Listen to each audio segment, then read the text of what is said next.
Teether थे वो मैंने जो थे फ्रिज में रख दिए थे। लक्षण था वो इसके मुंह से स्लाइवा जिसे बोलते हैं लार, तो वो उतना निकल रहा था। ये जो है सारे सिम्टम्स दांत आने में ही बच्चा सारे करता है। हेलो फ्रेंड्स, कैसे हो? जय माता दी। तो चलिए आज का जो ब्लॉग शुरू करते हैं हमारी विशु से। विशु जय माता दी बोल दो। अरे अरे आज किस बात की नाराजगी है? विशु जय माता दी, जय माता दी, जय माता दी। तो गाइस देखिए इसकी ना आईज में ना बिल्कुल ये रेड रेड भी हो रखा है। तो अब तो इसकी माता रानी की कृपा से इसकी तबीयत मतलब काफ़ी अच्छी है। मतलब 24 घंटे हमें मतलब फेस करना पड़ा और मतलब इसको बुखार था, इसके काफ़ी मतलब तबीयत खराब थी। तो मैं जो आज का जो ब्लॉग है आपने तो जो टाइटल और थंबनेल तो देख ही लिया होगा। जो मेरा इस ब्लॉगिंग को करने का मेन मकसद यही है कि जब बच्चे के दांत आते हैं मतलब काफ़ी कम एज में, मतलब जब बेबी बॉर्न होता है उसके बाद वो 5-6 महीने में जब बेबी के दांत आने स्टार्ट हो जाते हैं। वैसे तो जो दांतों का प्रोसेस है 4 महीने से स्टार्ट हो जाता है, मगर जो मेरी विशी के दांत है मतलब 3rd मंथ से मुझे ऐसा लगा था कि जो इसका गम्स है वो मतलब रेड रेड हो रहे थे। और मतलब वैसे दिक्कत तो कुछ नहीं हो रही थी उस टाइम पे, बट जब दांत मतलब निकले तो इसको काफ़ी अभी जो प्रॉब्लम है वो फेस करनी पड़ रही है। तो मैं आपको साइन, सिम्टम और रेमेडीज़ भी बताऊंगी कि मैंने क्या क्या रेमेडीज़ इसके साथ की। क्योंकि और वैसे ना बिल्कुल भी गाइस ये ना ब्लॉगिंग करने का ना बिल्कुल भी मन नहीं हो रहा था, क्योंकि जो विशी की तबीयत थी वो बहुत ख़राब थी और जो विशी के पापा की नाइट भी लगी हुई थी। तो मैंने सोचा कि जब इसकी तबीयत ठीक हो जाएगी तो तब मैं जाके इसका क्या करते हैं एक ब्लॉग बनाऊंगी, आप लोगों के साथ शेयर करूंगी। तो चलिए गाइस, तो मैं ये जो है विशी की आपके जो सिम्टम्स है, जो लक्षण इसको विशी को आए थे वो मैं आपके साथ शेयर करती हूँ। तो गाइस इसको जो है ना फीवर आया था, तो जो फीवर आया था ना तो 101, 100 मतलब 99 से ऊपर रह रहा था। और जो बॉडी का आधे पार्ट में जो नीचे था मतलब जैसे कमर हो गई यहाँ से नीचे बिल्कुल मतलब ठंडा था। और जो हेड था इसका इतना बहुत ज्यादा गर्म हो रहा था। जो इसका दूसरा लक्षण था वो इसके मुंह से स्लाइवा जिसे बोलते हैं लार, तो वो इतना निकल रहा था कि यहाँ पर जो पूरा था ना वो रेड रेड हो गया था।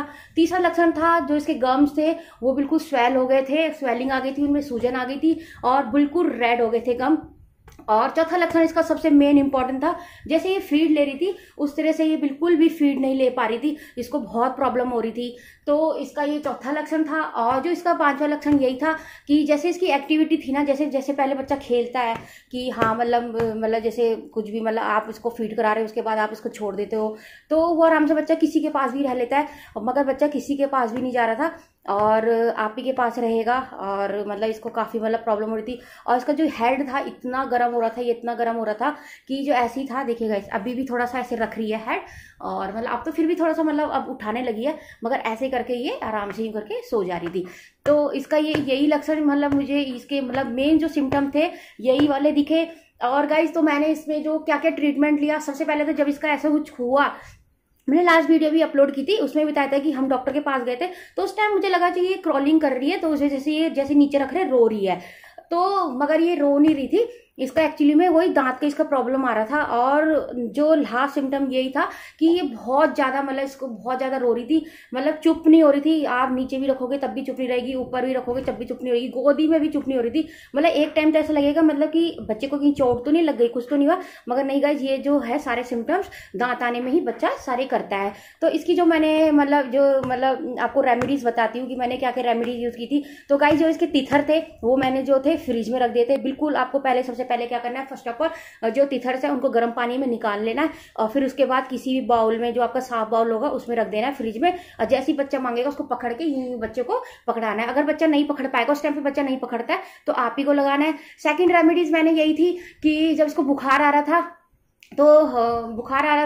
तो इसको हमने क्या करा था, क्रोसिन दिया था, जो नॉर्मल क्रोसिन होती है। हर्ड किया था जो हनी होती है, शहद को अपनी फिंगर को बिल्कुल क्लीन करके उसमें लेके बच्चे के ऐसे चारों तरफ जो होता है ये माउथ का जो अंदर मतलब ये जबड़ा होता है उसमें पूरा बच्चे के ऐसे करके उसमें हल्का हल्का आपको रगड़ना है, ठीक है। तो उसके बाद मतलब आप ही को करना है, ऐसे नहीं कि आपको मतलब कोई भी किसी को भी बोलो कि भाई बच्चे का कर दे, क्योंकि आप ज्यादा अच्छे से मतलब जो मदर है वो अच्छे से केयर कर पाएगी या तो जो फादर है वो अच्छे से कर पाएंगे।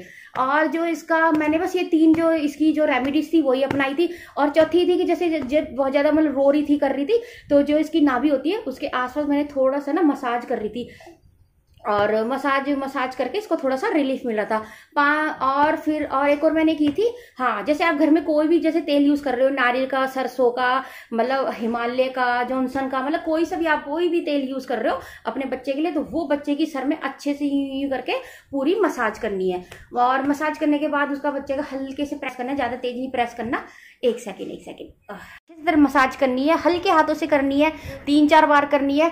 और जब बच्चे को बहुत ज्यादा फीवर आएगा तो आपको क्या करना है, एक जो कॉटन का या स्पॉन्ज लेके बच्चे को, मतलब बाउल में पानी लेके, नॉर्मल जो पानी होता है उसको लेके बच्चे की पूरी बॉडी बिल्कुल एकदम मतलब वॉश करनी है। 2-3 बार सर में जो है पानी की पट्टियां करनी है। अगर 100 से ज्यादा बुखार आएगा तो बच्चे की बार बार पानी की जो है वो पट्टियां करनी है। तो ये सारी मैंने रेमेडीज थी। साइन तो मैंने जो सिम्टम थे वो मैंने आपको बता ही दिए कि क्या क्या सिम्टम्स है। और साइन ये था, बच्ची को मतलब ऐसे कहते हैं कि लूज मोशन भी लगते हैं बच्चों को, बट जो मेरी विशु को उसको लूज मोशन नहीं लगे थे। और मतलब ये प्रॉपर जो है, मतलब जो उसका जो रेगुलर जो मतलब करने का होता है, मतलब पॉटी, तो वो रेगुलर ये कर रही थी। और बस यही था। और बस ये था कि जो बच्चा है ना, जब मतलब लेट रहा होगा, सो रहा होगा, तो उसको ना हेड डाउन ही करके सोना है, क्योंकि उसका ना मतलब मुझे लगता है कि उसको ना काफी रिलीफ मिलता है यूं करने के बाद। तो बच्चा ऐसे बस ऐसे गोदी में ऐसे ही आपके रहेगा, जो सोएगा भी तो यूं ही करके सोएगा। और मैंने क्या किया था, बस यही सब चीजें मैंने मतलब अप्लाई की। और जो मेरा बच्चा है 24 आवर्स से मतलब पहले मतलब ठीक हो गया। देखिएगा, तो अब ये देखिए खेल रही है। तो यहाँ मैंने ना इसके ऐसे करके, तो वो सोफा थोड़ा गंदा भी होता है, तो ऐसा करके इसका जो टॉवल है वो मैंने ऐसे बिछा लिया। तो यहाँ पर विशु विशु विशु आप खेलोगे, आप हैं विशु खेल लो। तो गाइस, जो ये सारे जितने भी टॉयज है ना, तो जो मैं जब मैं मॉर्निंग में उठती हूँ ना, तो जैसे जब तो ये सारे ना हल्के ना गर्म पानी में हल्के से निकाल लेती हूँ, क्योंकि अगर इसमें जम्स वगैरह होगा, क्योंकि बच्चे ना मुंह में बहुत डालते हैं।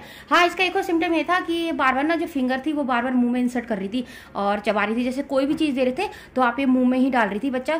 तो बच्चे को ना काफ़ी इस टाइम पे ना गाइस, तो बहुत ज़्यादा ना भाई बच्चा ना रोने लगता है, बहुत ज़्यादा रोता है। तो बच्चे को ना बहुत ज़्यादा पैम्पर करना है, ये सबसे मेन इंपॉर्टेंट है, पैम्पर करना है। जैसे फीड नहीं लेगा तो गाइस आपको हर 2 से 3 घंटे में इसको फीड करवाना है। चाहे आप अगर अपना दे रहे हो तो आपको अपना करवाना है, और जब अगर आप बॉटल से आप दे रहे हो तो आप इसको बॉटल से आराम से इसको प्रॉपर करके देना है। अगर बच्चा नहीं पिएगा बिल्कुल भी, तो आपको किसी स्पून से लेके हल्का हल्का ड्रॉप करके बच्चे को वो भी देना है। बस यही सारे सिम्टम्स थे और यही सारे मतलब जो रेमेडीज थी मैंने घर पे ही अप्लाई की।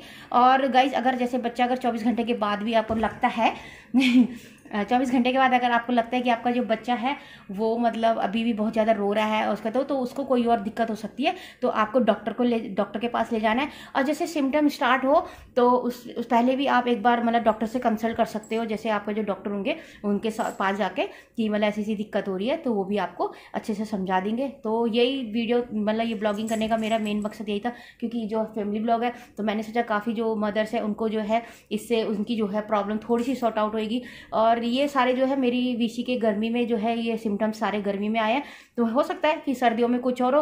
वैसे भी जो दांतों का प्रोसेस है ना बहुत लंबा है, तो एक बार तो हम वरी हो गए थे, मगर क्या था, खुशी की बात है कि हमारी जो बेटी है वो बड़ी हो रही है, स्टेप बाय स्टेप आगे बढ़ रही है।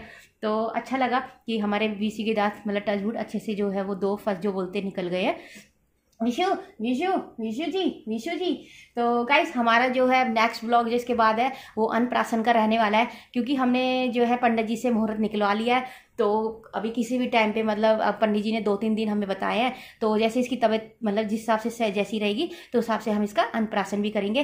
तो विशी चलो बाय कर दो, बाय जय माता दी। विशी एक बार कर दो, जय माता दी। हाँ नहीं अभी थोड़ा मूड इसका मतलब अभी सो के उठी है, वैसे अब यह है कि प्रॉपर अब अच्छी मतलब सही हो गई है। तो चलिए गाइस, मिलते हैं आपको नेक्स्ट ब्लॉग में। आई होप आपको हमारे जो ये ब्लॉग है वो अच्छे लग रहे होंगे तो लाइक करना, कमेंट करना, सब्सक्राइब करना और बेल आइकन को जरूर क्लिक करना। तब तक के लिए बाय बाय, मिलते हैं आपको नेक्स्ट ब्लॉग में।